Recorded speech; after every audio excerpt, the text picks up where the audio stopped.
আসসালামু আলাইকুম ওয়া রাহমাতুল্লাহি ওয়া বারাকাতুহু।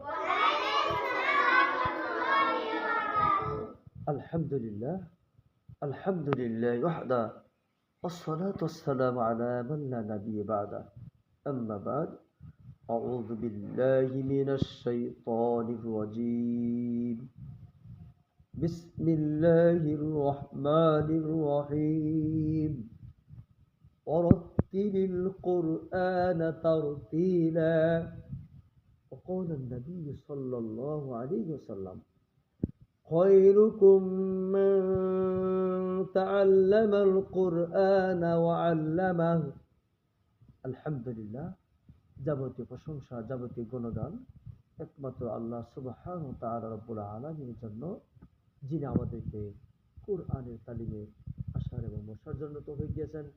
সেজন্য আমাদের অন্তরের অন্তরস্থল থেকে মুক্ত কণ্ঠে উচ্চ আওয়াজ দিয়ে বলি আলহামদুলিল্লাহ। প্রিয় ছাত্রগণ, তোমার সকলে কেমন আছো? আলহামদুলিল্লাহ, আমি আল্লাহ তাআলার অশেষ মেহেরবানিতে ভালো আছি।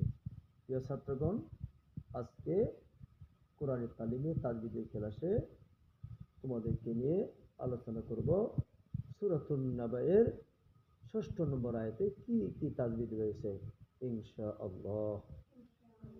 আয়াতটি হচ্ছে আউযু বিল্লাহি মিনাশ শাইতানির রাজীম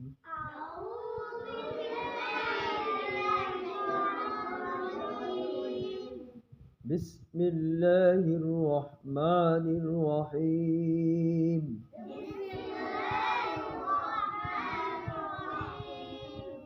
ألم نجعل الأرض مهادا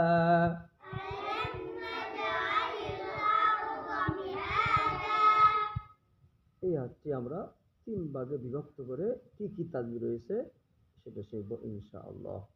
প্রথম শব্দ রয়েছে আলাম নাজআলিল। এখানে এই শব্দে কি কি তাজবিদ রয়েছে মুমিন ইসমাইল বলতে পারবে? ইনশাআল্লাহ। প্রথমে বলো মিম সাকিন কাকে বলে?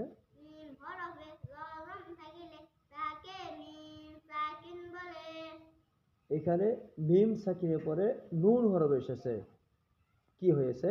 মিম সাকিনে ইজহার হয়েছে। মিম সাকিনকে কি করতে হবে? মিম সাকিনকে স্পষ্ট করিয়া পড়তে হইবে, মানে গুণা করা যাবে না।